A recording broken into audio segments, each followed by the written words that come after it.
I would very much like to welcome everybody in attendance tonight. As I said, it is a weeknight. People are coming home from work. It is a very important attendance, and we really do thank you for participating in the meeting tonight. This meeting will itself take the form of a panel discussion with our 7 candidates who we will introduce, who are standing in the federal election. My name is Cheryl Crisp. I'm the SEP National Secretary, and with Tom Peters, who is the leader of the Socialist Equality Group in New Zealand, we'll be moderating tonight's discussion. Questions can be directed to the candidates or to the meeting as a whole through the chat. And I would remind you to post your comments in the chat to everyone. Just to introduce the meeting, this is an election which I think we can agree is like no other. Donald Trump and his fascistic administration looms like a storm cloud, not just over this election, but the world. Not since the 1930s has the threat of trade war, a world contraction of trade, economic disaster, and military war, world war, been so sharp as it is today. Notwithstanding the pronouncements of the major capitalist parties and the media that Australia is exceptional, that it's separate and best placed to navigate the vagaries of the international situation, a proposition which has always been false, this election, for it to be put forward, is just positively absurd. Try as they might to expunge this situation from the election campaign, they can't. In fact, almost 70% of the population are opposed to Trump's program. But what has to be emphasised is that that program is one which has to be imposed in every country, including Australia, and in particular under conditions in which the Labor government, and in agreement with the coalition, has positioned itself as the major spearhead of the US for war against China. The question of what is to be done is posed. The ruling class is actually very clear on what it has to do. War on their enemies and war at home. The working class must decide its response, and that can only be achieved if it knows the truth about what it confronts. That requires the clarification, the exposure of not just the working class's clear enemies in the form of the major political parties, but those who would declare that they serve the interests of workers, those in the trade unions and in the fake left parties like Victorian Socialists, Socialist Alternative and Socialist Alliance. So it is to these issues, and of course any other questions that you may have, which can be posed to our candidates. And it is our candidates that Comrade Tom and I will introduce to you now. First is Mike Head, who is standing in the House of Representatives in Oxley, the working class electorate in Brisbane. Mike has been a member of our party since 1975, joining in the period of the greatest crisis of world capitalism and also of Australian capitalism, which was expressed in the sacking of the Whitlam government and the crisis of rule that the ruling class in this country faced with the upsurge of the working class in opposition to that sacking. Mike has written extensively as a journalist for the Socialist Labour League, the predecessors of the SEP, then twice-weekly paper Workers' News. And from 1985, he served as its editor until the development of the World Socialist website in 1998. Max Boddy is standing in the Senate in New South Wales. Max is the Assistant National Secretary of the SEP, and he plays a leading role in the interventions of the party in the working class, amongst young people, in the fight to build the IYSSE on the campuses, and amongst working class youth. Max met the IYSSE, which is the party's youth movement, in his hometown of Newcastle, which is a town which had been gutted by the policies of the Hawke-Keating government in the early 1980s with the destruction of manufacturing industry from its ascension to power in 1983. In Newcastle, approximately 10,000 steel jobs were destroyed between 83 and 89 under the steel plan imposed by the Hawke-Keating Labor government. This was part of a larger national job loss of more than 25,000 steel jobs.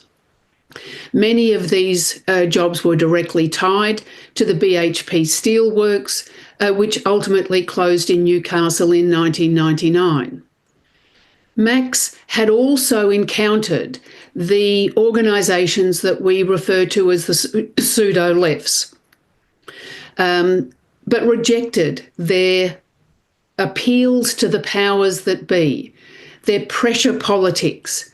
It was to a revolutionary perspective that he responded, and that was also based on the capacity of the party to explain, to provide a coherent historical perspective of the growing crisis of the capitalist system, and in which one we can't forget, in 2007, which was the year that he joined the party, was only preceded by a year of the 2008 global financial crisis, the worst crisis since the 1930s.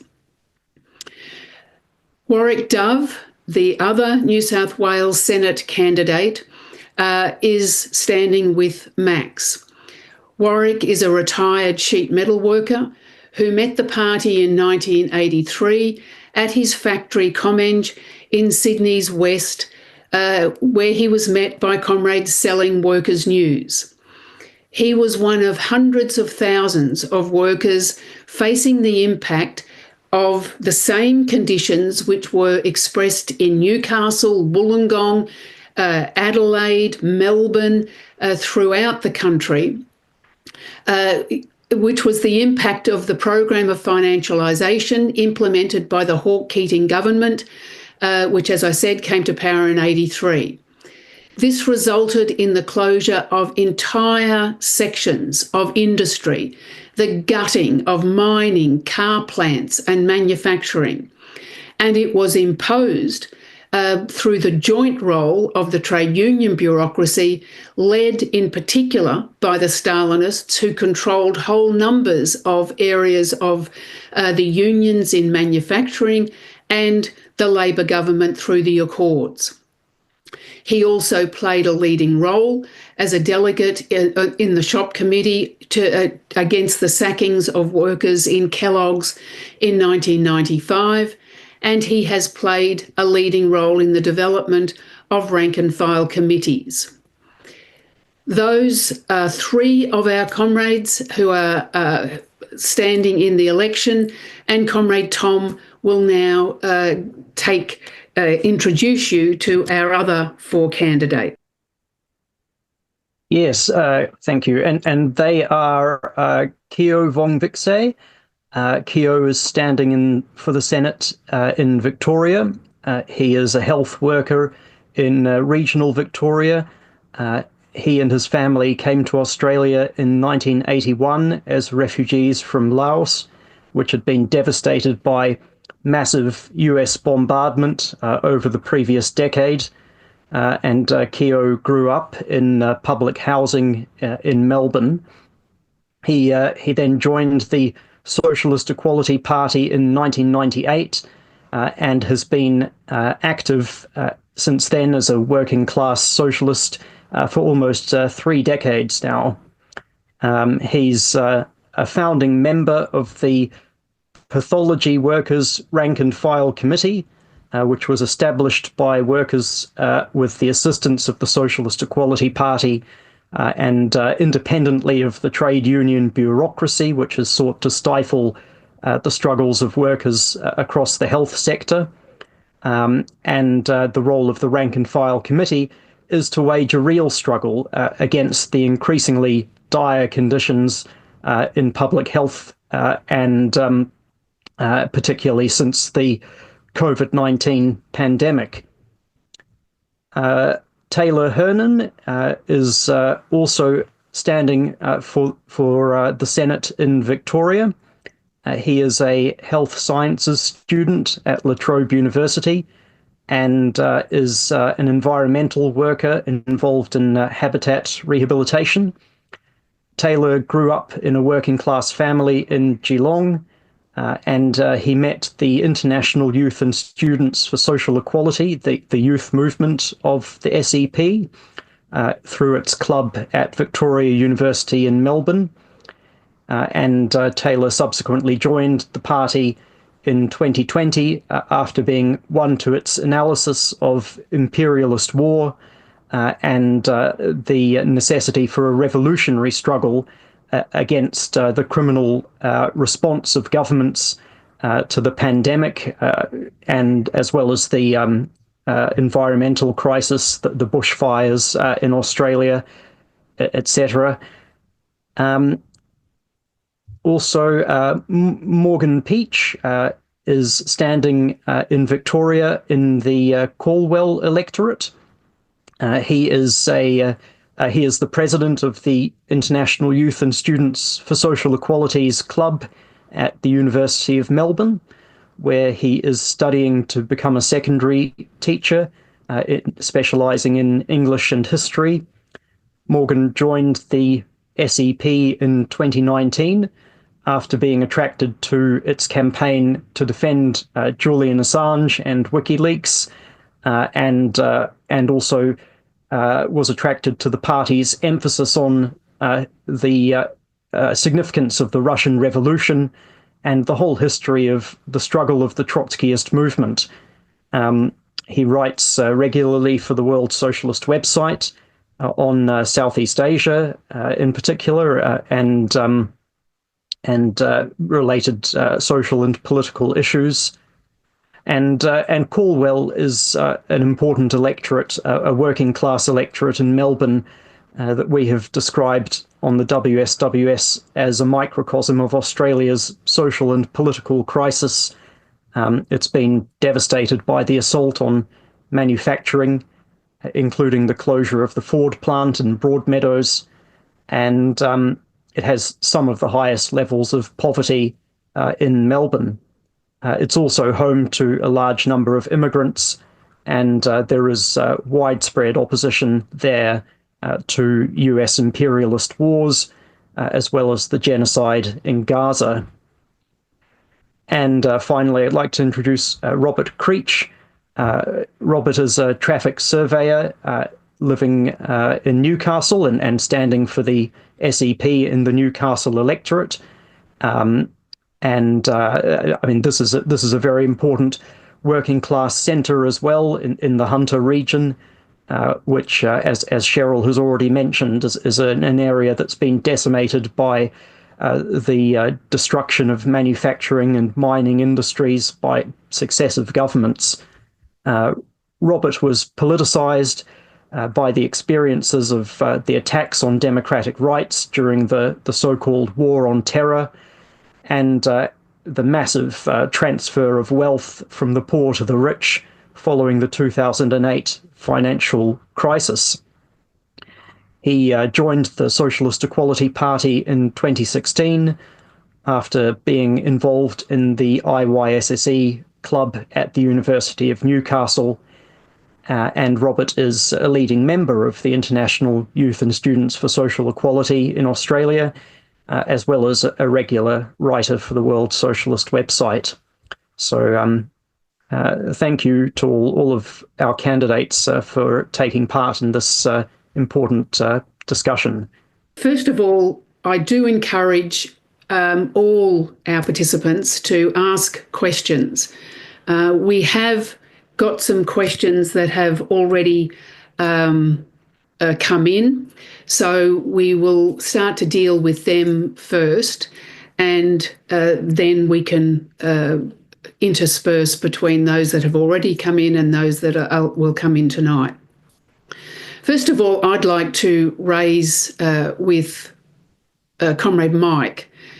A question has been asked. The election has been described here as the worst ever, dealing with trivialities. This is under the greatest shift in political and economic conditions since World War II.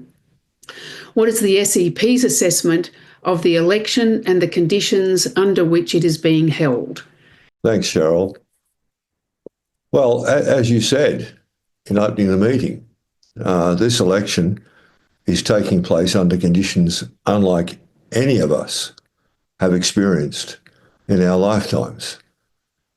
With its global trade war and moves towards dictatorship in the United States, which hosts the world's main capitalist headquarters, the Trump regime has ripped apart both the post-World War II economic order internationally and the facade of democracy. As I've been discussing with workers and young people during the campaign, what does make America great again actually mean? It means war on the world and on the American and international working class, to establish not just US corporate domination or re-establish the domination it sought to achieve after World War II, but also the dictatorial rule of the oligarchs, personified by Elon Musk and Trump himself. None of the capitalist parties can possibly afford to mention this. Instead, they're all, including the Labor Party, vying to collaborate with the Trump administration. In fact, far from opposing Trump's fascistic and violent agenda, like most of the population here does, Albanese is begging for a call from Trump to discuss what the Labor government will offer in a tariff deal. I quote the Nine Media report from yesterday, quote, "President Donald Trump has confirmed that the Australian government has been calling him and that he will speak to Prime Minister Anthony Albanese." Now, as many workers know, every election is a fraud. Every parliamentary election is a fraud. That is why there's such a level of disaffection. The promises are never delivered. Labor's 2022 election pledge of a, quote, better future was certainly a sham. Instead, Labor deepened an historic cut to working class living standards. Workers have lost 9% of their purchasing power over the past 3 years. That's the worst reversal since World War II. But this election is an even greater pantomime. None of the capitalist parties can dare tell the truth about the reality, either domestic or global, to pretend that pittances like $5 a week tax cuts in 2026 or a temporary cut to the fuel excise will fix the cost of living crisis is an insult. Millions are finding it impossible to make ends meet. Like Hayden, a young father who told me in an interview at Richlands, more than half his wage goes on what he calls insane rent. Or Tara, the truck driver and mother of 6, who told me at Ilala it is becoming impossible to survive and raise a family. In fact, the promises being made, such as on housing, are designed to pour money into the hands of the billionaires, like the property developers, pushing up prices and rents even more. What certainly can't be mentioned in the official campaign is the ever greater social inequality. Australia's richest 250 individuals and families, according to the Australian newspapers' Rich List, have reached a combined worth of $689 billion this year, up from $591 billion in 2024. That $98 billion bonanza, nearly 17% in 12 months under Labor, would, for example, build about 100 new public hospitals. That is the source of the social crisis, the siphoning of all the wealth produced by the working class into the hands of the oligarchs, including those who control the housing, health, insurance and financial markets. And this is an accelerating process. There are 170 billionaires on the 2025 list. That's up from none when the Hawke-Keating Labor governments first took office in 1983. In that year, the only Australian family worth more than $200 million was Rupert Murdoch's. But even more than the domestic cover-up, the entire official election campaign is seeking to bury the global reality. Trump is not simply a crazy individual. He's the product of a decaying American capitalism. He speaks for a ruling class determined to maintain and increase its wealth and power by any means, including a catastrophic world war. Under the banner of Make America Great Again, he's launched an economic war, above all against China, the world's #2 economy, with a tariff against its goods lifted to 145%, virtually excluding it from the American market. Behind the scenes, in the financial media, denunciations are flying against both Labor and the coalition for not supposedly preparing the public for the disastrous implications of this for the Australian economy. Demands are being made in all the editorials for far greater cuts to social programs and working conditions to match Trump's mass sackings of public sector workers, destruction of public health and education, and the cutting of corporate taxes to boost the profits and wealth of the oligarchs. That's the agenda that will be brought forward after the election, regardless of which party forms the next government and whether it's a majority or a minority government. The only alternative, as we explained in our election statement, is a socialist program aimed at establishing a workers' government that would place the banks and major corporations under public ownership and democratic workers' control and halt the plunge into another catastrophic world war. That's the agenda that they can't reveal to the public in this election campaign. Thanks, Mike. Look, I think the points that you raise there are, are really very important. And I think that in that sense, it also dovetails with another question that we had been sent prior, which I will direct to Max. And it is that it's been stated that there are, in fact, 3 participants in the 2025 Australian elections: Albanese, Dutton and Donald Trump. Could you explain this? And I do understand that there are multiple questions coming in, which are really very appreciated, and we will endeavour to deal with as many as we possibly can.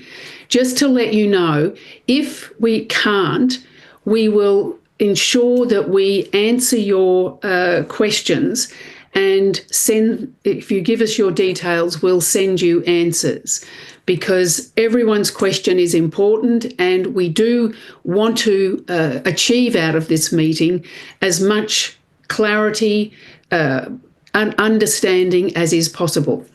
But in saying that, Max, I'll hand it over to you. Thank you, Comrade Cheryl. Welcome everybody to, I think, this very important forum. I think the references to Albanese, Trump and Dutton as the 3 participants in the Australian federal election, in that sense, reveal something of a deeper political truth. As both Mike and Cheryl have indicated, while Trump is not on the ballot, his influence looms large. In that sense, the Trump administration hangs like a dark cloud over the election because its decisions and actions shapes geopolitics and is having a profound impact in Australia. Just to re-emphasize some of the points that Mike raised, the Trump administration does not represent a policy shift in that sense, or simply a policy shift. It represents a breakdown of the global order established following the Second World War. In that sense, Trump is not the cause, but the political expression of this systematic crisis. And he embodies the desperation of the capitalist ruling class in this historic crisis. Just to give something of an indication of what has occurred in the United States since Trump was inaugurated, there is an important perspective article, which we will post in the chat, of Trump 100, well, hopefully we'll post in the chat, of 100 days of Trump in office. The kind of tradition in the United States of assessing 100 days of a president's after a president is elected, or in that sense is inaugurated, began in the 1930s following the Great Depression, in a period of the US ascendancy under Roosevelt.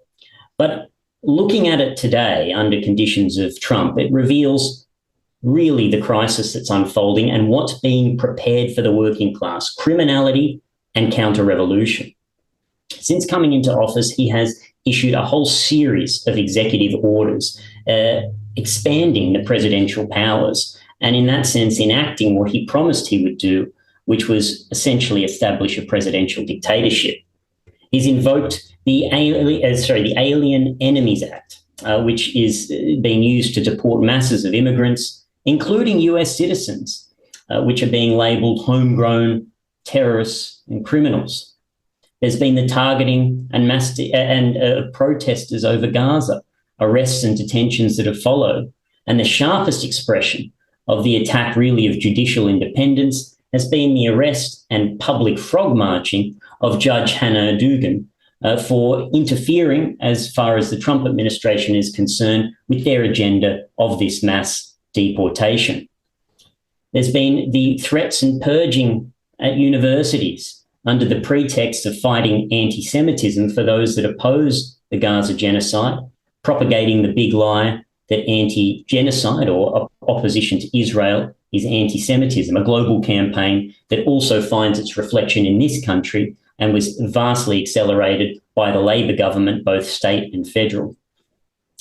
And then under the form of counter-revolution, which I can't go into in huge detail, but there has been a systematic assault on all of the gains won by the working class in a previous period, including health, education, and social services under the DOGE, or Department of Government Efficiency, headed by the world's richest man, Elon Musk. I mean, when we say the Trump administration is of and for the oligarchy, you see the ruling class in power, literally carrying out these systematic attacks on social services. That money is being funneled to the wealthy and to war. Now, there is the beginning of the recognition, as Mike touched on, of this process in Australia and in the corporate press. Experts warning of a world in disarray. But what they don't do is explain what has been the historical origins of the emergence of Trump. As I said, it is bound up with the decline of US imperialism as the dominant global power. Following the Second World War, it emerged largely unscathed as an industrial powerhouse and sought through various means, the Bretton Woods Agreement, the Marshall Plan, to rebuild in that sense the world after the Second World War with the United States as that dominant power. This included the gold dollar backing, which meant that for $35 you could get an ounce of gold. And that was the establishment in that sense of the US dollar as the global currency. Well, in 1971, under Nixon administration, due to the fact that they could not, despite the claims that they made, overcome the objective contradictions of capitalism, they had to end that dollar gold convertibility. And just to give an example, it was $35 an ounce for gold in 1971. It's $3,500 an ounce today. And the United States currency is now a fiat currency, which means it's only backed by public confidence. And this confidence is eroding.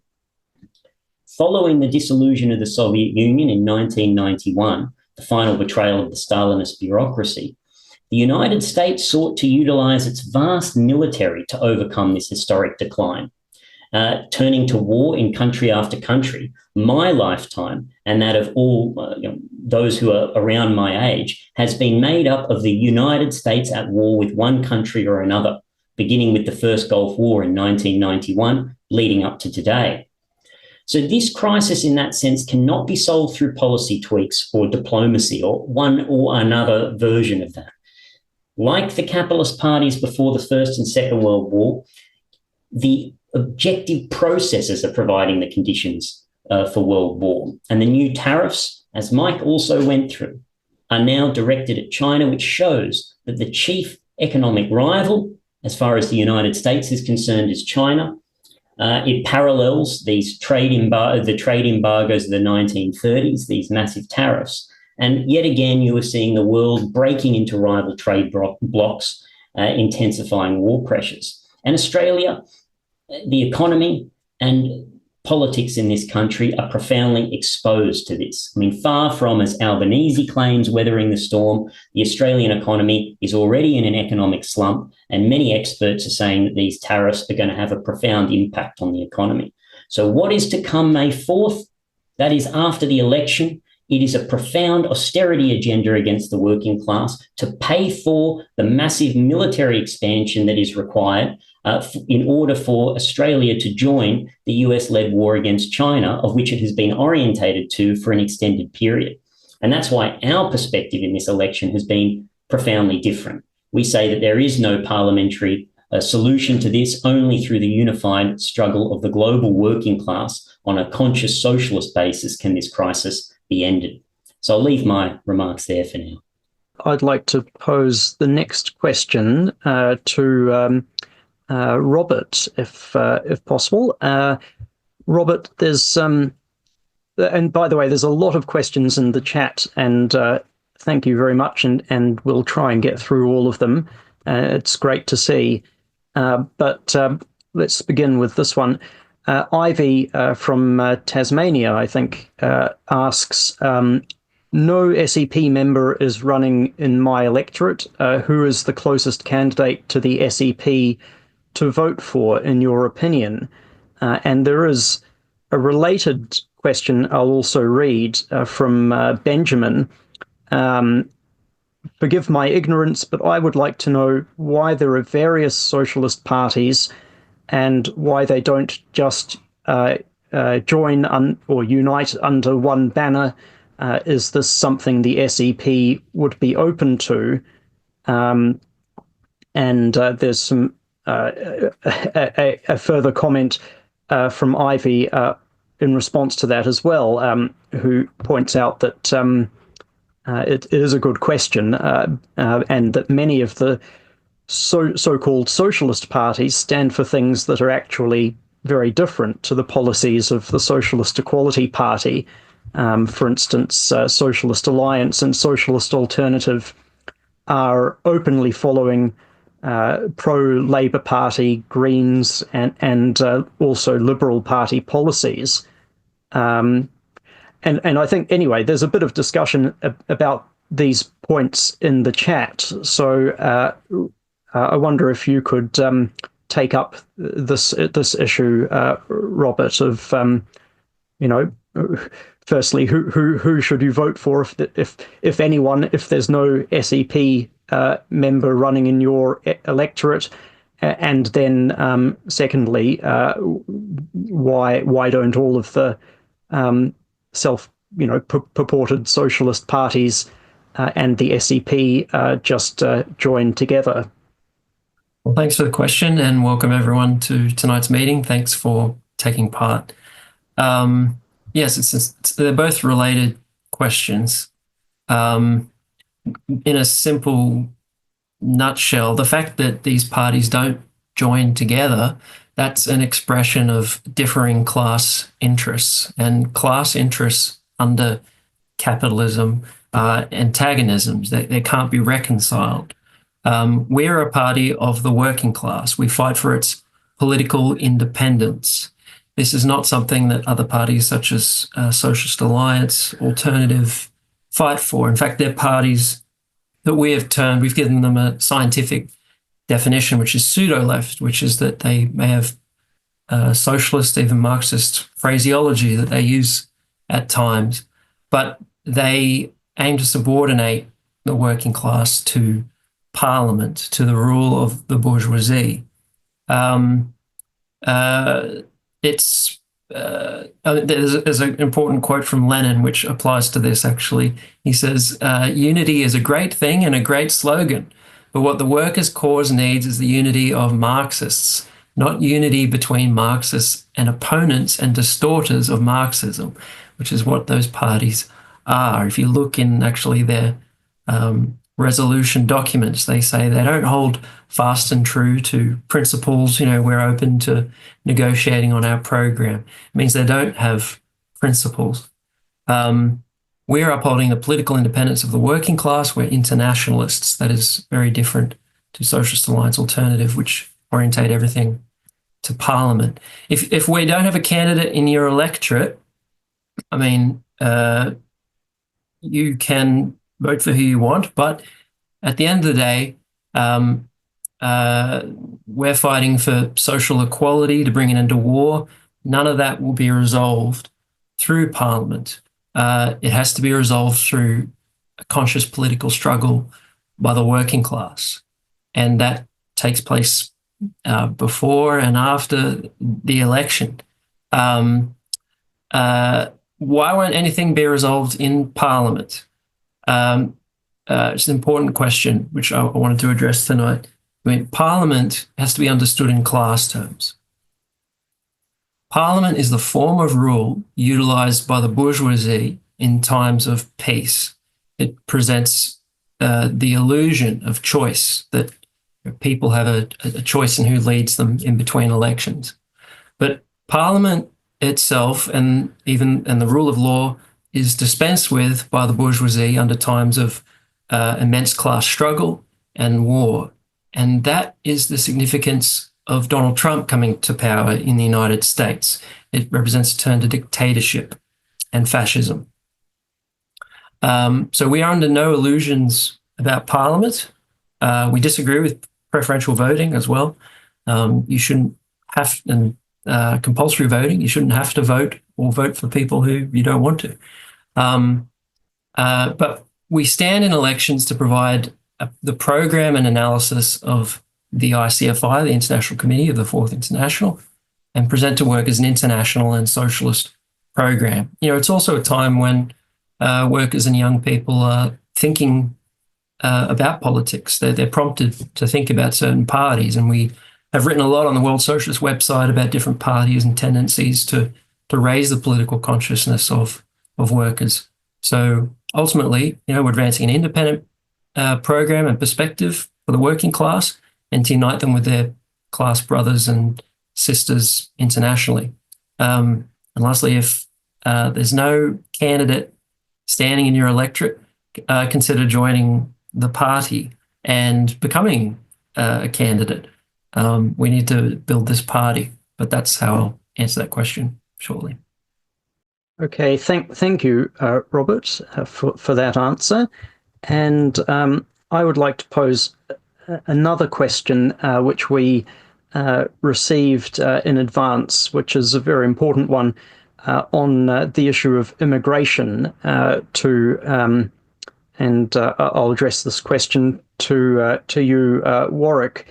But the attack on immigrants is really a hallmark of the extreme right-wing and really fascist governments in the United States and other parts of the world.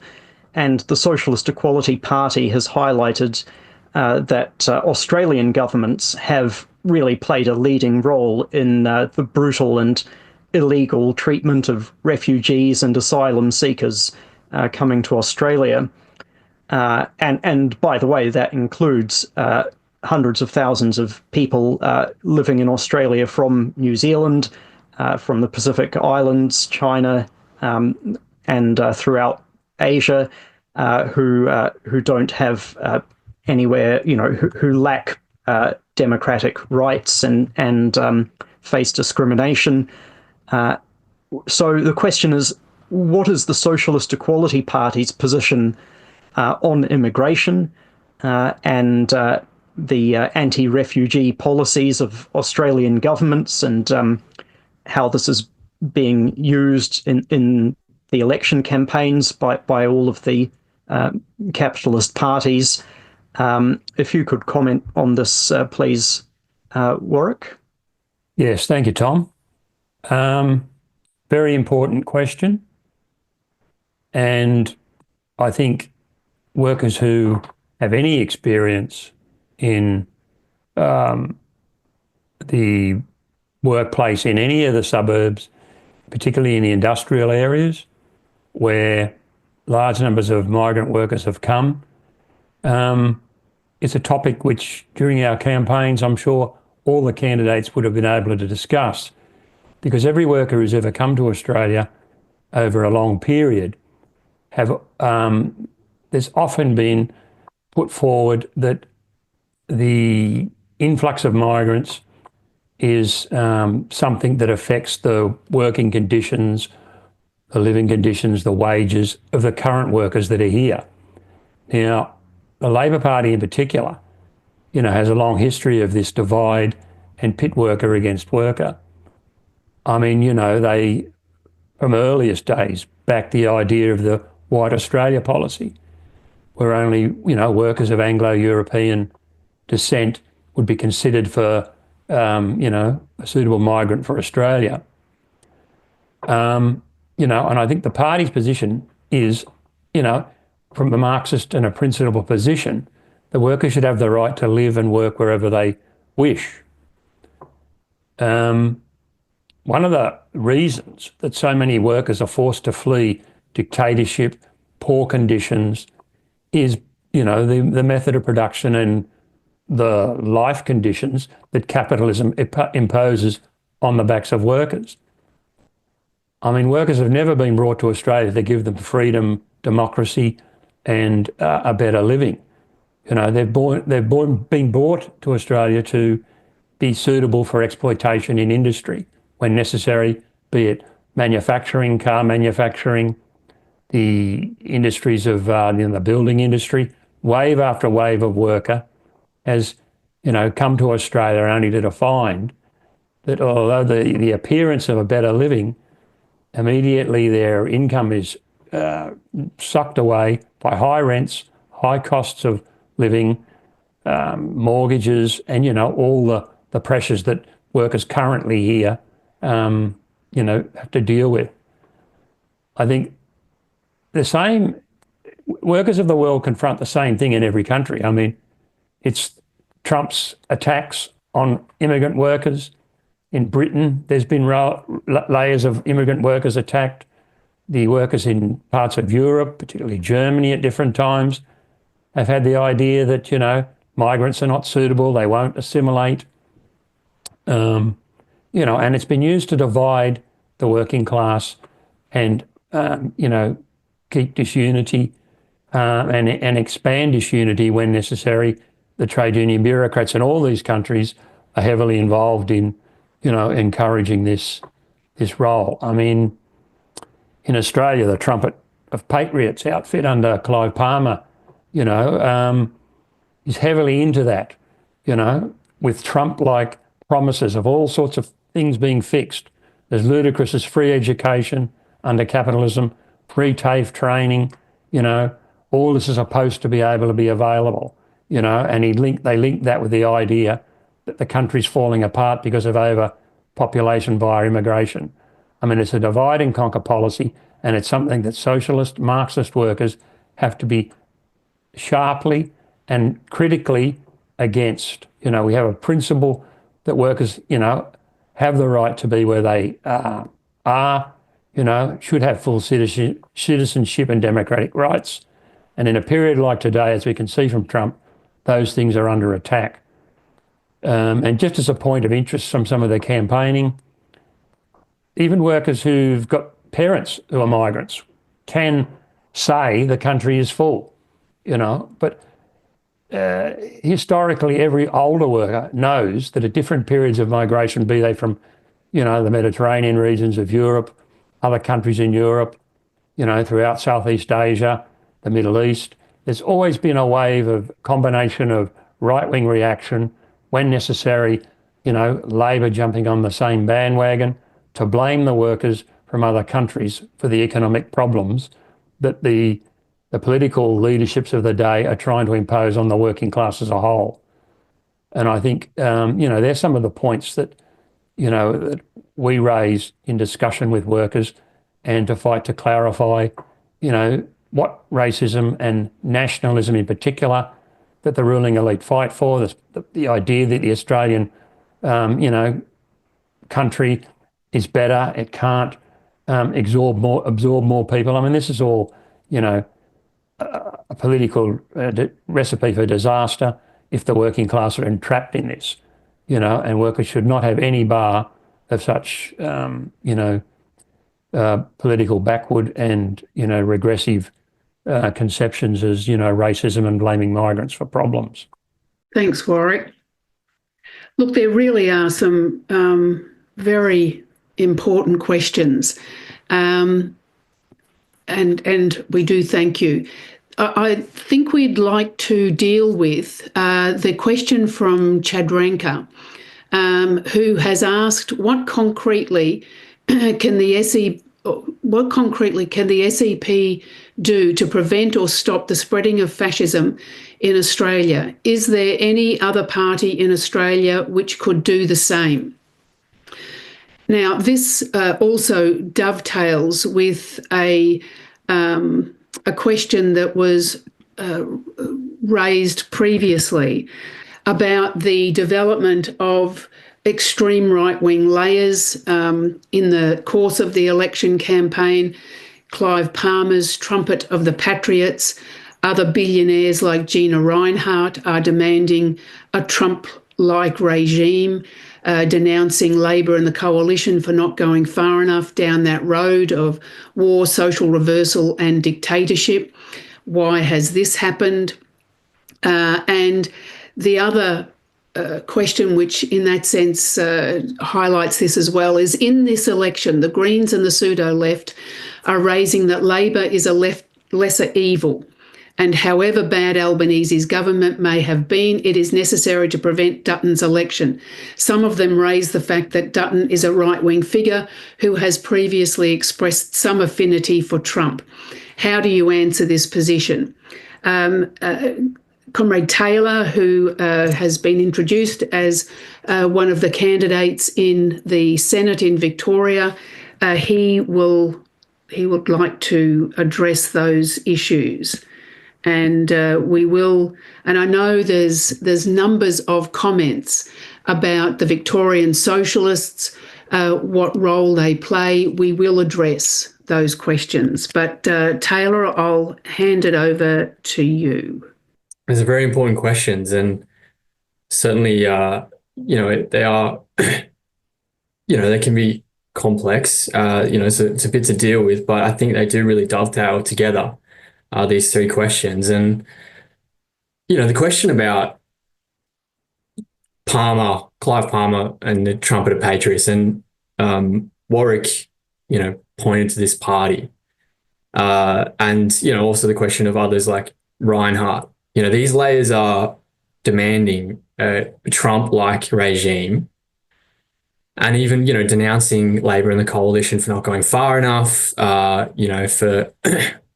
And also calling for real. Well, the question is, what is a Trump-like regime, really? And we're seeing that in the United States. I mean, Trump really embodies the decline of American capitalism and imperialism. And he really, him and his administration, he's not acting as an individual. I mean, Trump represents a whole, enormously wealthy section of the ruling American oligarchy. And they are seeking to do and go to the most violent ends, which I'm sure many here have seen on social media, such as, abducting innocent people off the streets for thought crimes, cracking down on immigrant rights, democratic rights, threatening numerous things. Anyway, there's a lot to go through there. You can look at our website, the World Socialist website, and follow that. But the point is, they're really seeking to preserve their wealth and above all, the US ruling class, its global dominance. And even if that means, leading to a really disastrous world conflict in World War III. And there really is an international shift to the right taking place around the world. That can be evident in Europe, in Meloni in Italy, figures like Le Pen in France, Javier Milei in Argentina. And these layers are trying to act like they're anti-establishment, like Palmer, and like Trump. But they're really not. I mean, you look at the wealth that these layers, have. Palmer is, I think he's worth, over $20 billion. Reinhardt, something like $40 billion. We know Trump is also a billionaire. The ruling oligarchy want to directly control politics. They see, what they're whipping up is calls for, massive increases to military expenditure, the targeting of refugees and immigrants, as Warwick referenced, and, an increase in war, such as, the likes in Ukraine, where NATO is at war with Russia, and, Gaza and across the Middle East, and also preparation for war against China, as I think others have referenced. And this means really suppressing dissent, and also implementing massive social spending cuts, such as has been done in Argentina, in the United States. And that money is going to be,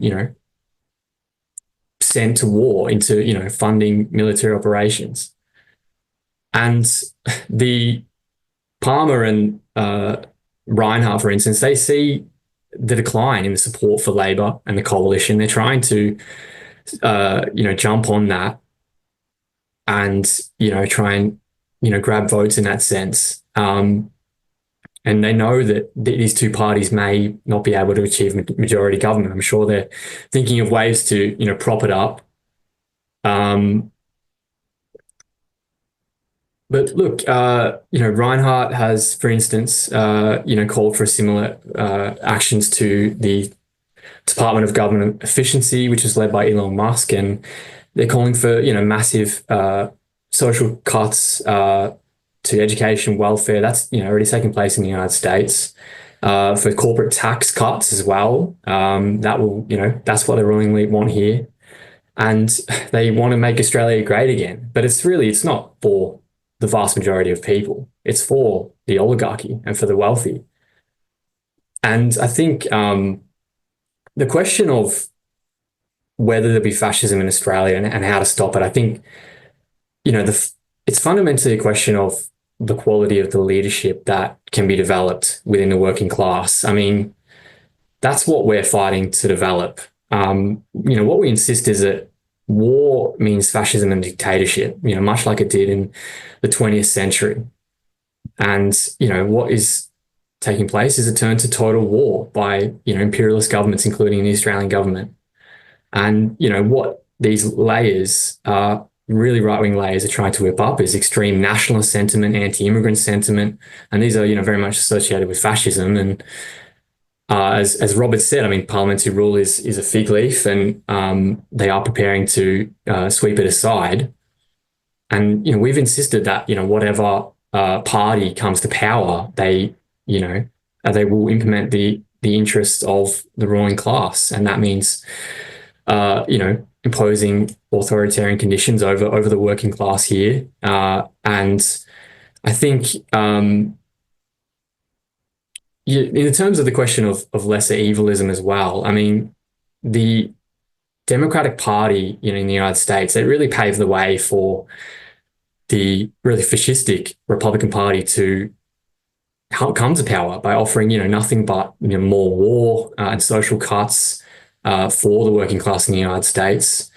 And fundamentally, the US oligarchy would prefer fascism to a real working class counteroffensive, which is what we're calling for. And here in Australia, the Labor and Liberal National parties have really implemented very similar Trump-like legislation. They're prepared to deport over 80,000 immigrants, and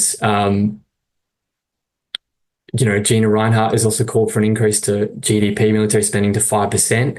Labor and Liberal sitting around somewhere 2.5%. But we know that the budget that they've put forward is fraudulent. Following the election, these parties are going to throw that out and claim that more and more social cuts are necessary, and an increase in military spending is necessary. I think just in terms of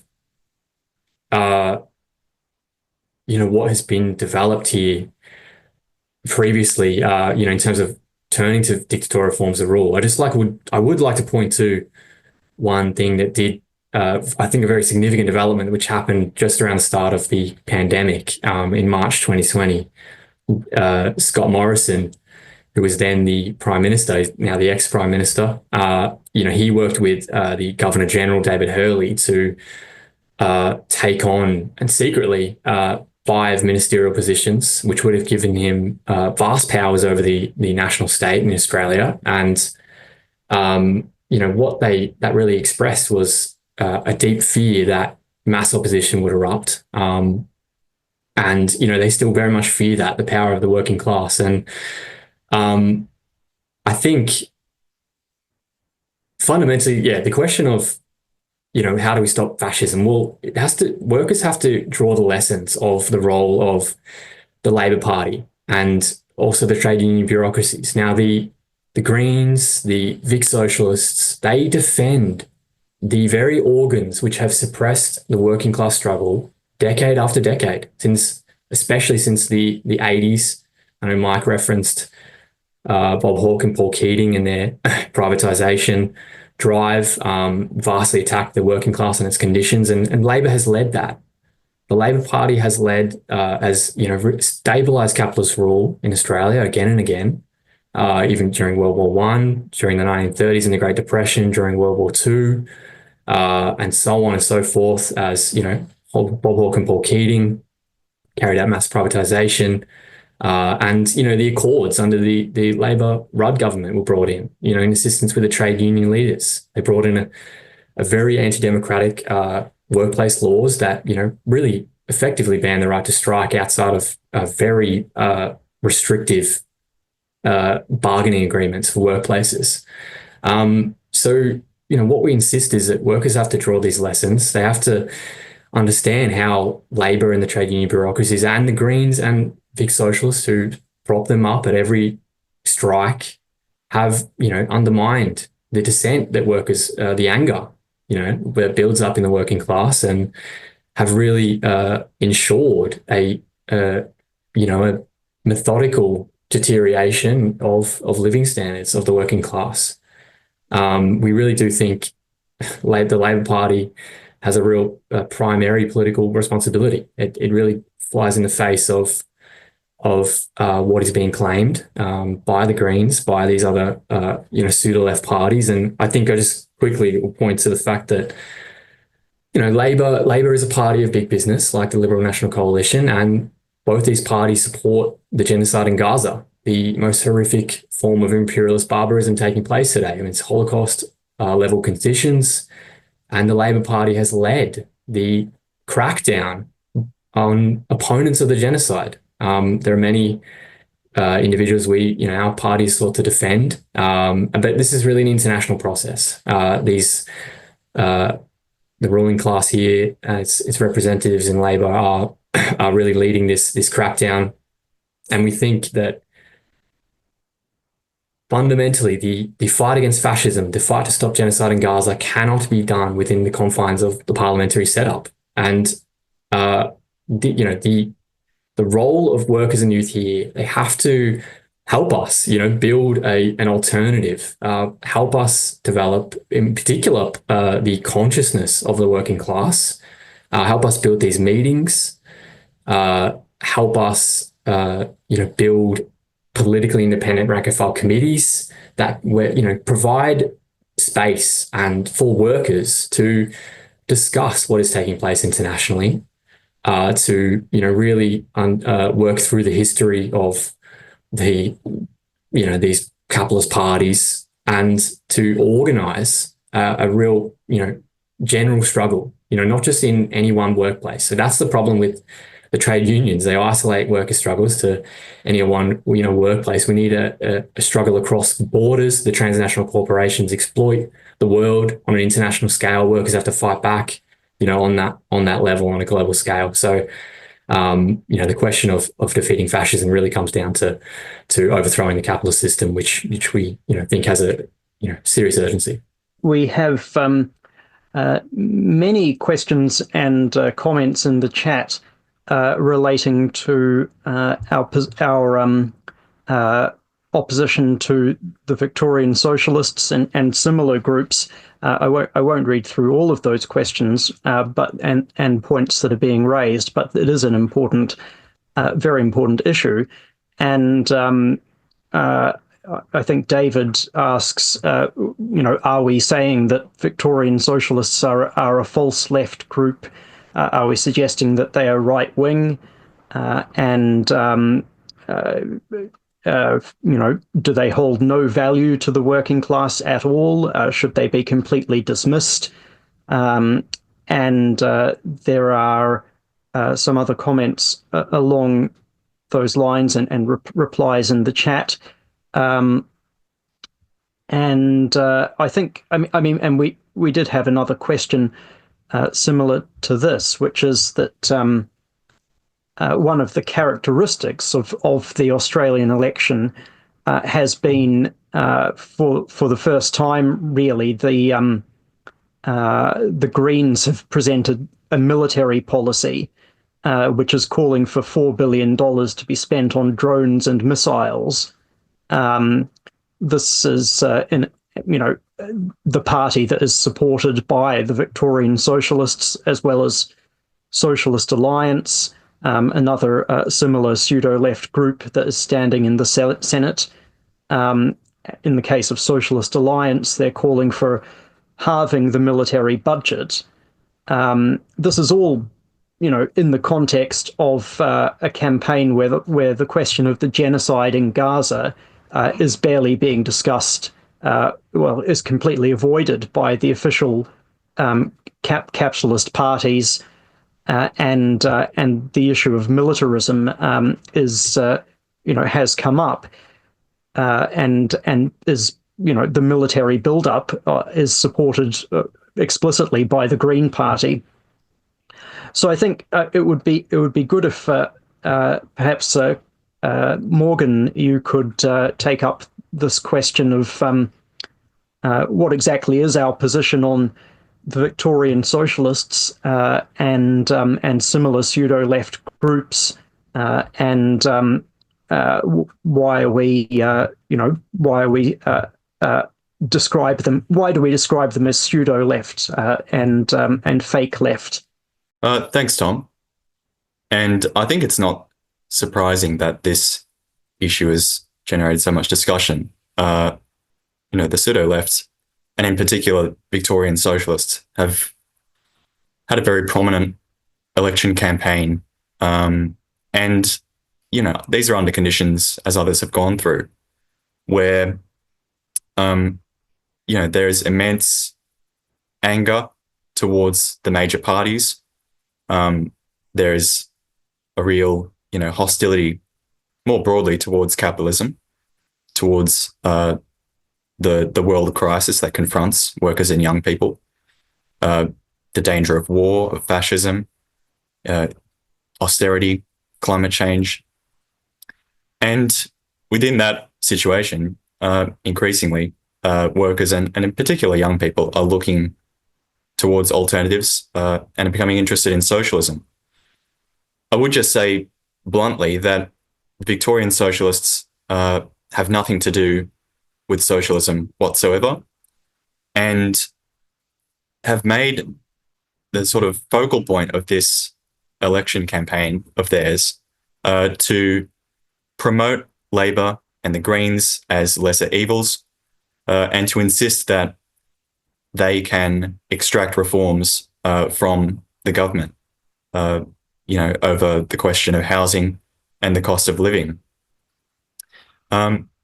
And this is under conditions where Labor, the entire political establishment, is moving sharply to the right, as Taylor just went through.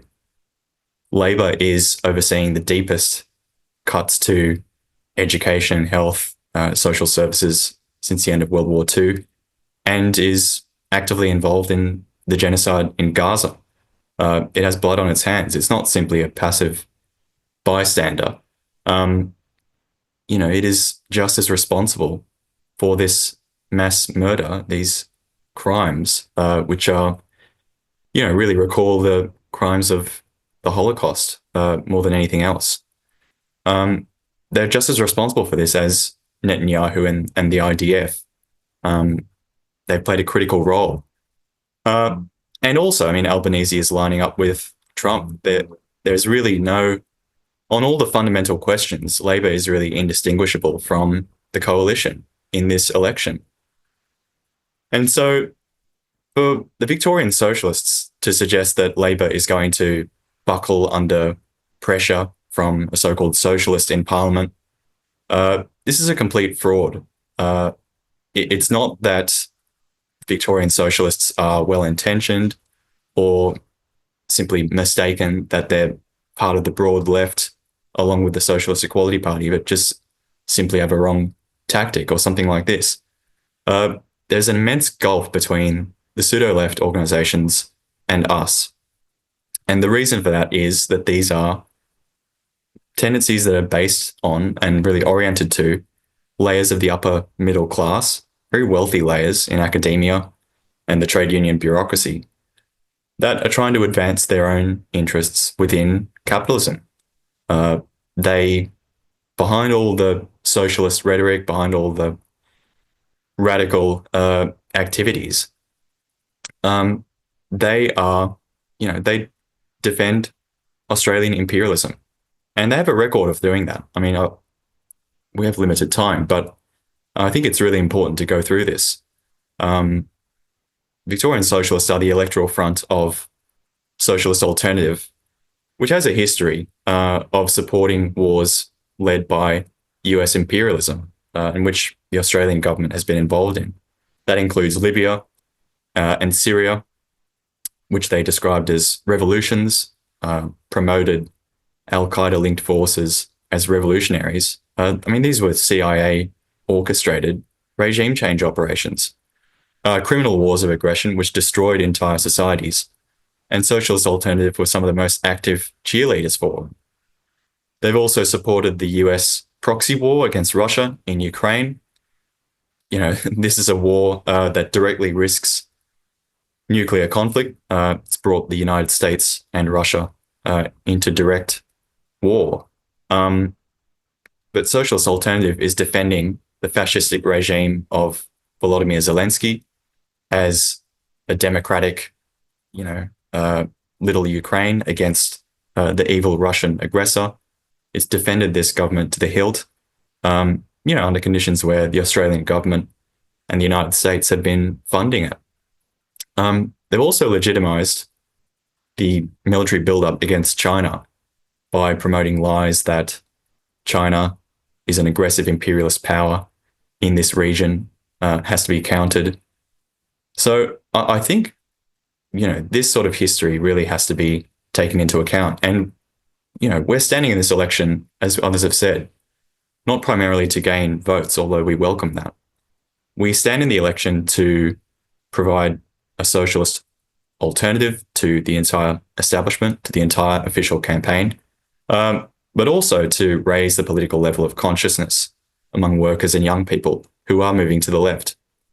And that means, seeing political tendencies in class terms, in terms of their history and their politics, sort of underlying the, superficial statements that they make. And I think in that context, you have to look at the fact that the pseudo-left have played a dominant role in the movement against the Gaza genocide, which provoked mass opposition. And, as a candidate in Calwell, we've been campaigning and that opposition has not gone away. There's just absolute disgust with the Labor government that it's supporting this mass murder. But the pseudo-left have played a really criminal role, you'd have to say, in derailing the mass movement by promoting this perspective again, that Labor can be pressured, that we can issue endless amount of appeals to Albanese, and that Labor will listen and reverse their policy. I mean, what has actually happened? Labor has not, come out and condemned the genocide. In fact, it's condemned the people opposing the genocide, clamping down on democratic rights, and using the lie that opposition to this genocide is anti-Semitic and supporting terrorism. But the pseudo-left continue to insist that pressure is the only way forward. And I think, behind all their claims to be supporters of Palestine, wearing keffirs and talking about free Palestine and so forth, as if this genocide is some isolated policy mistake by US imperialism. I mean, Socialist Alternative have been supporting US violence and destruction elsewhere. As I said, in Libya and Syria. They support the US in Ukraine. They oppose it in Gaza. I mean, you have to look at this organization for what it is, pro-war. And the same goes for Socialist Alliance. I mean, as Tom went through, they're saying that they're happy with a $28 billion military budget. I mean, this is from an organization that claims to be socialist and anti-war. It's, again, I just want to stress that these are not mistaken policies. It's no surprise to the Socialist Equality Party and our movement that the pseudo-left are, so pro-war and right-wing. We understand them as representing, a particular class, the upper middle class. And, ultimately, these groups are a sort of left flank of the whole capitalist political establishment. You have the pseudo-left promoting the Greens, which is saying they want to form a coalition government with Labor, which is supporting genocide and aligning with Trump, and is really, there's not a shred of difference between Labor and the coalition on the major issues.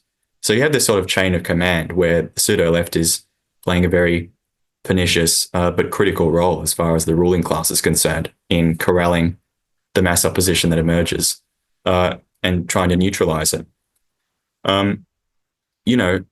The Socialist Equality Party does not have a military policy because we are a party of the working class. And I want to stress that that is what distinguishes us from these other groups.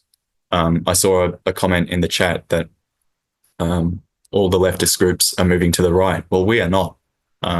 We are based on the working class, which has no interest in war. And so, I just want to read our demands on the question of war. We are saying we're calling for the abolition of military spending, calling for the closure of military bases that are transforming Australia into a launching pad for war with China. And we're saying that the billions, against Socialist Alliance shouldn't be on the military, but should be redirected to hospitals, schools, social services where they're actually needed. And above all, we're calling for the building of a socialist anti-war movement. There is no genuine anti-war movement without it being based upon socialism, without it targeting the source of imperialist war, which is the capitalist profit system. And we are calling for a unified movement of workers, not just in this country, but internationally, against the capitalist system, which is plunging humanity into disaster. Thanks so much, Morgan. Look, these answers are very important, and certainly if you want more information, then write to us. Tom very soon will outline some of the literature which is available. But at this point, I'd like to introduce Comrade Joe Kishore, who is in our meeting from the United States. He is the National Secretary of the SEP in the US, plays obviously a leading role, was a presidential candidate in the last election.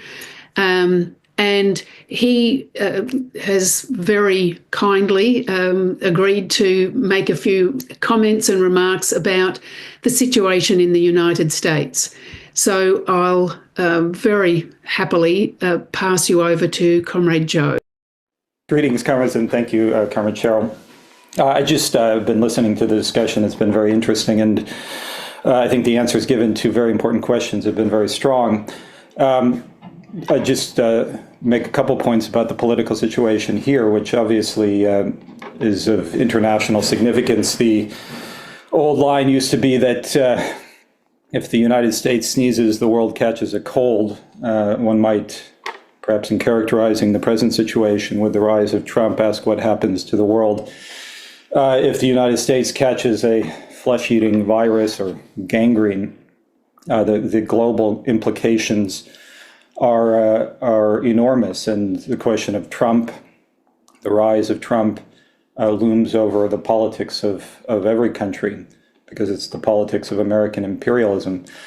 I just wanted to perhaps make, first of all, a point about, and these points will, I think, relate to some of the very critical issues that have come up, but first of all, about the character of the Trump government, which is really extraordinary. It is an experience for the population of America and an experience for the population of the entire world, which really does have to be understood and assimilated, and the necessary conclusions drawn.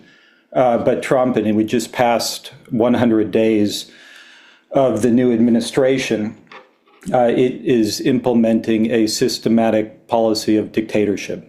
And what's happening in the United States every day, new actions which are really extraordinary. Students being seized on the streets for opposing the genocide in Gaza, the deportation of hundreds of people to essentially concentration camps in El Salvador. Trump has made clear that he would like to deport what he's referred to as homegrowns, that is, U.S. citizens. He has defied court rulings. Just recently, he said that he could, in fact, return a individual, a permanent resident, who they acknowledge was mistakenly deported to El Salvador, but will not, in defiance of, in fact, a ruling of the Supreme Court. A judge last week was arrested, essentially for opposing Trump policy, the policy of the Trump administration. These are extraordinary actions, and they're waging a massive war on the working class, the slashing of social programs, destruction of regulations on corporations. It is a government of the oligarchy, which is implementing a plan for dictatorship, the abolition of basic democratic rights, free speech, criminalization of political opposition. The question for millions of people in the United States and around the world is, how is this to be explained? What did this come out of? And within the political establishment, the media, there is no serious explanation, or even really asking of the question. But what we have explained is two things. First, that this government represents a violent realignment of political forms to correspond to the social relations of American capitalism and indeed of world capitalism. And that is the domination of an oligarchy, extraordinary levels of social inequality. Last year, 19 families in the United States, the richest families, increased their wealth by $1 trillion. This was in the last year of the Biden administration. Levels of wealth, and it's personified by figures like Elon Musk, the world's richest man, who has exercised a direct role in this government. Levels of wealth which are historically unprecedented and are incompatible with democratic forms of rule. One cannot fight dictatorship, fascism, without addressing that basic question, the extraordinary concentration of wealth. And one cannot address that basic question without addressing what underlies it, which is the capitalist system. So in terms of what this government represents, what it comes out of, it is that. It is capitalism. It is oligarchy. It is the character of American society. Politically, and I think this is really critical to understand for workers in the US and internationally, responsibility has to be laid at the feet of the Democratic Party. which is not an opposition party, but a party of collaboration, a right-wing party of war, of Wall Street. The fact that this billionaire con man grifter Trump could be not only elected but re-elected 4 years after attempting to overthrow the Constitution, could be re-elected, is such a damning indictment of the Democratic Party, of the Biden administration, which pursued a policy of war, the war in Ukraine, which spearheaded, led, financed, politically justified the genocide in Gaza, the greatest war crime of the 21st century, which generated enormous opposition all over the world. The Democratic Party, which would not, was opposed to addressing any of the social conditions facing the broad mass of the population. That created the conditions in which Trump, the dregs of American society, could appeal to social anger, to discontent. That he was reelected is an indictment to the Democratic Party, which responded to it by offering its pledges of collaboration. That was Biden's response, Harris's response. It was the Democratic Party. And in that context, because the issue of the Victorian Socialists has come up, these are groups, there are international, it's similar issues raised internationally. Here in the United States, it is the Democratic Socialists of America. Figures, as I'm sure you're familiar with, of Bernie Sanders, Alexandria Ocasio-Cortez. And if one looks politically at their role, it was and has been and is to channel opposition behind the Democratic Party, to block the development of an independent movement of the working class. Bernie Sanders, and talking about the conditions which gave rise to Trump, Bernie Sanders twice ran for president, spoke about the oligarchy, political revolution, and then channeled everything behind Biden, behind Clinton, behind Harris, the Democratic Party. In fact, many workers who voted for Sanders ended up voting for Trump. And that's the consequences, the political disorientation. They are now going around with a fighting oligarchy tour, and they're getting wide audience is to that. That reflects the desire of young people, of workers, for an alternative. But their answer is to support the Democratic Party, to somehow promote the fiction that opposition to Trump can be developed through the Democratic Party, and it's a lie. Alexandria Ocasio-Cortez, during the Biden administration, denounced what she referred to as the privileged critiques on the left of Biden, referring to us, defended this government. Sanders lied and called him the most progressive president since FDR. That is their role, and they created the conditions for this. They're politically responsible. And that experience really does, I'm seeing some of the comments, Bernie refuses to call Gaza a genocide. That's, of course, true, and the role of these forces, in fact, in backing the Biden administration and politically justifying the genocide. That is, these are political experiences and lessons that really have to be understood and worked through, and a different politics developed, what we've referred to as a serious politics, that is a revolutionary politics, an internationalist politics, a politics based upon the immense history of the Trotskyist movement, of the revolutionary movement, of Marxism, a different way forward, not through the mechanisms, the politics of the pseudo-left, which has ended in disaster, but genuine Marxist politics. And that's what we are, the International Committee of the Fourth International, the Socialist Equality Party in the US and Australia are fighting for. The last point I would make is there is enormous opposition in the United States. There are many similarities between what Trump is doing and the rise of fascism in Germany. Trump certainly models himself and his policies on the writings and policies of Hitler and Mussolini. It's very conscious, but there are also very significant differences. And Trump does not have a broad base of support Even in the first 100 days, the polls, which are always distorted, show a very sharp decline in approval.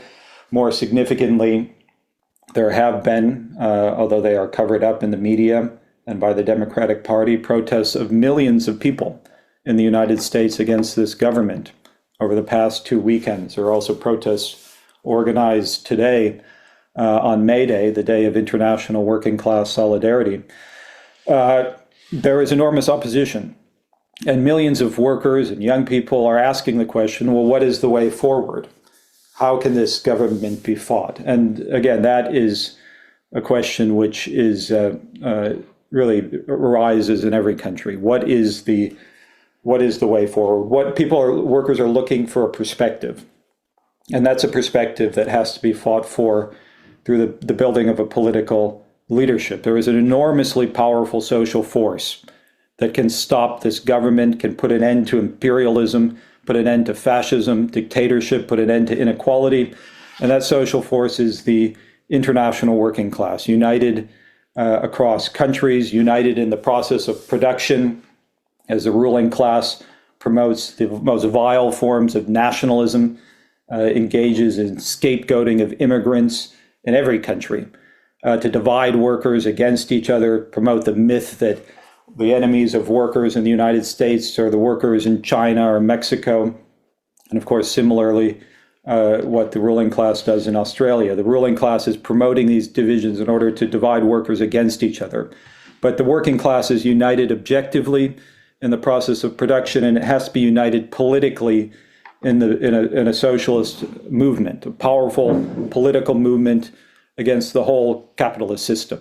This is a period of enormous social struggles. There's no putting the genie back in the bottle. Capitalism has reached a historical dead end, and it's expressed in the fact that it has brought forward as its political representative in the center of world capitalism, American imperialism, a figure like Donald Trump. Capitalism politically is finished. But the task of building the alternative to capitalism, that is international socialism, is a question of political struggle. And it's something that has to be fought for through, again, the development of a political leadership.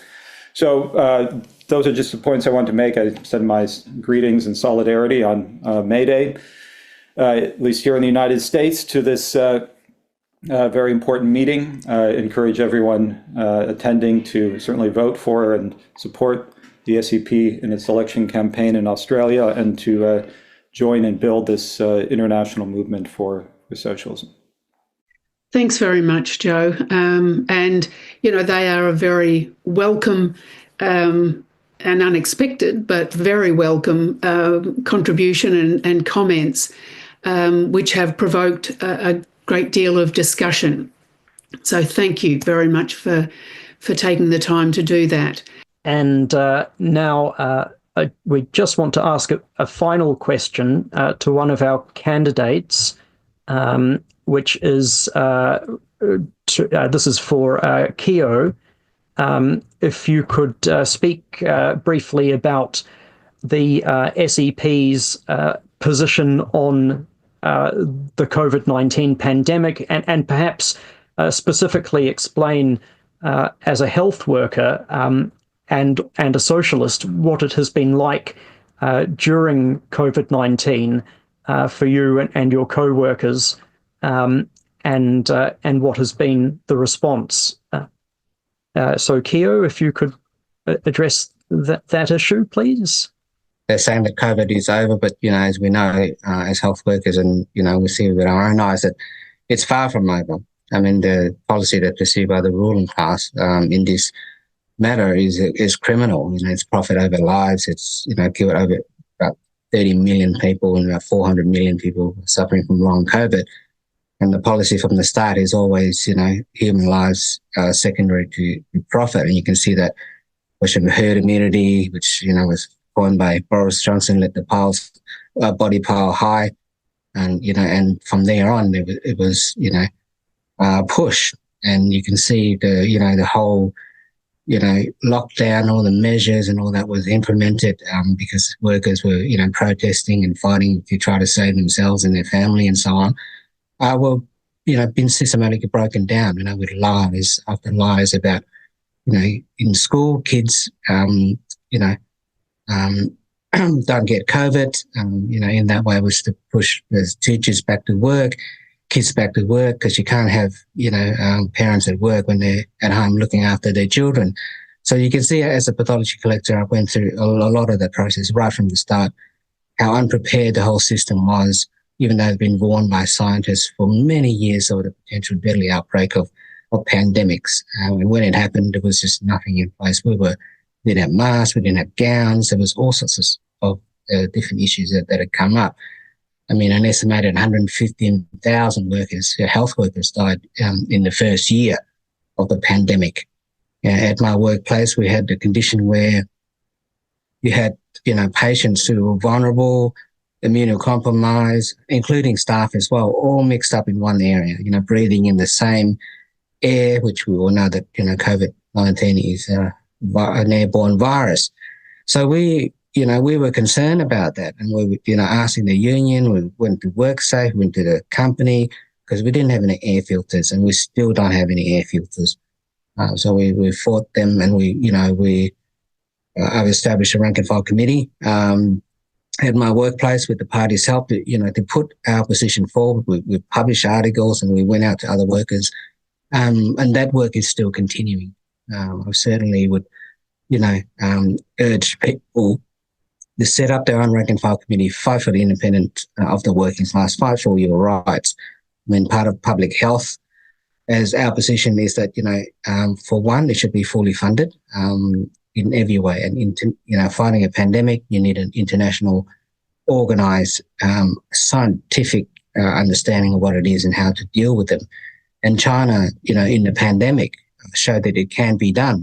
One of the biggest populated country in the world was able to beat the virus, in a little bit over 2 months.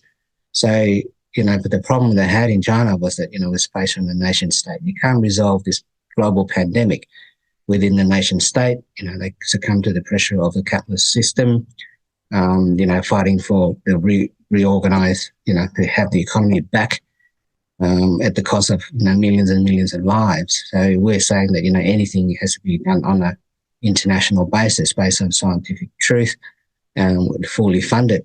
That's what we say. When you look at the capitalism in the future pandemic, if you've seen what's happening in the United States, as Joe's pointed out, the appointment of, Robert F. Kennedy, a quack who's, completely anti-science, is breaking down the whole public health system itself. The pandemic is, it's only a matter of time. You've got bird flu, you've got measles, you've got all sorts of different things that are threatening humanity. The way our society is, we are so integrated. But that is what the ruling class is doing. It will certainly come here in other parts of the world as well, where they can't, provide for the safety of people because they are spending more and more money on armaments and, the ability to destroy each other and destroy the world. So, it's going to have a massive impact on us. So we're saying that, to workers that, you have to take matters into your hand. We call for the working class, the majority of the population, take control of society's resources for the benefit of all. Mass infection and death is the policy of the capitalist class. Public health and science coordinated on an international scale must be the cornerstone of the working class. And that's, if we had more time, I certainly would want to speak more about, our policy and my experience and what's happening in health in general. But since we're out of time, and that's what I'm standing in election to fight, with the Socialist Equality Party, that, the working class has to take matters into their own hands and fight for what's theirs. Thank you. Thanks, Keo. And look, we would very much have liked to be able to continue the candidates' discussions and contributions because they are really very important.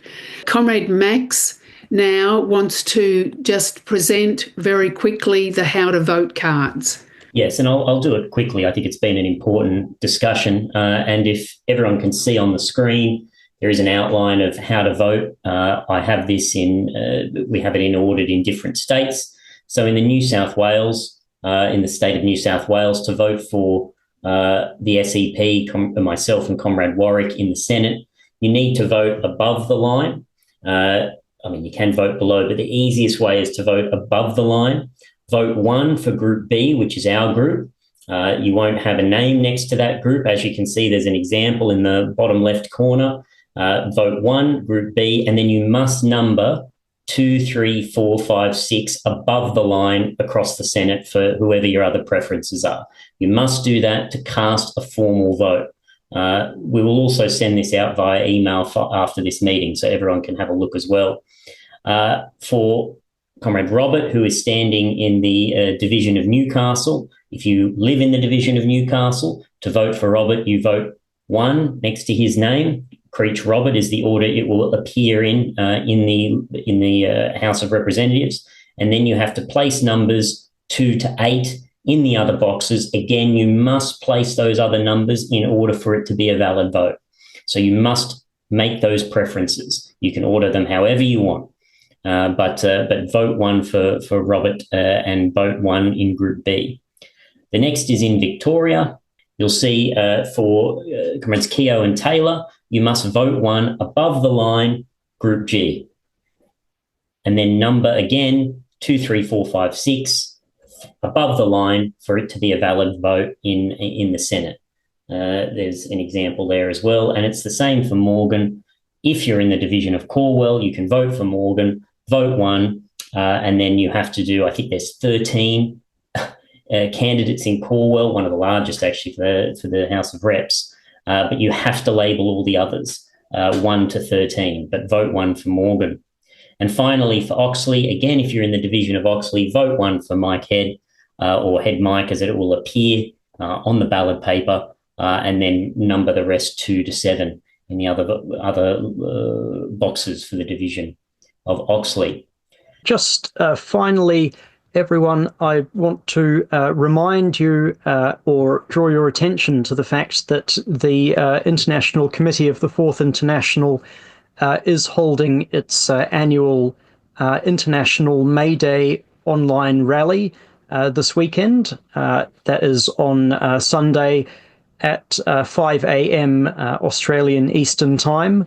And this is a really critical, completely unique event, which our movement has been holding for more than a decade now. It unites leading members of the Socialist Equality Parties and groups throughout the world who will speak on the historic crisis of capitalism that is unfolding in every country. I mean, we've discussed at this meeting today the two diametrically opposed responses to that crisis. The response of the ruling classes, authoritarianism, dictatorship and war. That's obviously most clear in the United States in the fascistic agenda and of Donald Trump and his administration's attacks on democratic rights, the trade war, the escalating military conflicts all throughout the world. But that is the solution offered by every capitalist government and the oligarchs who support them. And what the International Online May Day Rally will provide is the socialist alternative to that. This is driven by the urgent need for a unified movement of the working class to overthrow capitalism. As I think comrades have discussed this evening, there's no shortage of anger and opposition, but what is lacking and what is desperately needed is socialist consciousness, political perspective, organization, and leadership for the working class.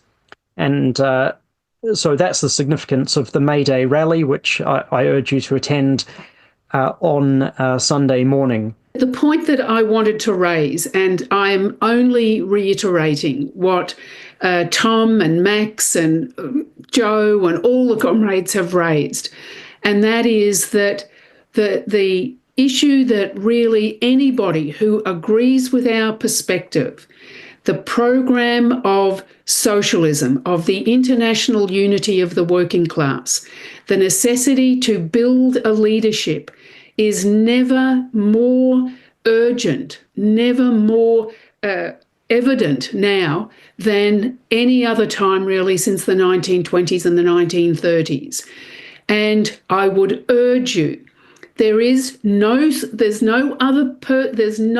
magical wand. There's no one who's going to come to answer all your questions. It's ordinary people who have got to make these decisions. Ordinary people, workers, young people who have to take up a political perspective that will fight for the resolution of the crisis of revolutionary leadership and the crisis of which capitalism has now revealed in all its fury.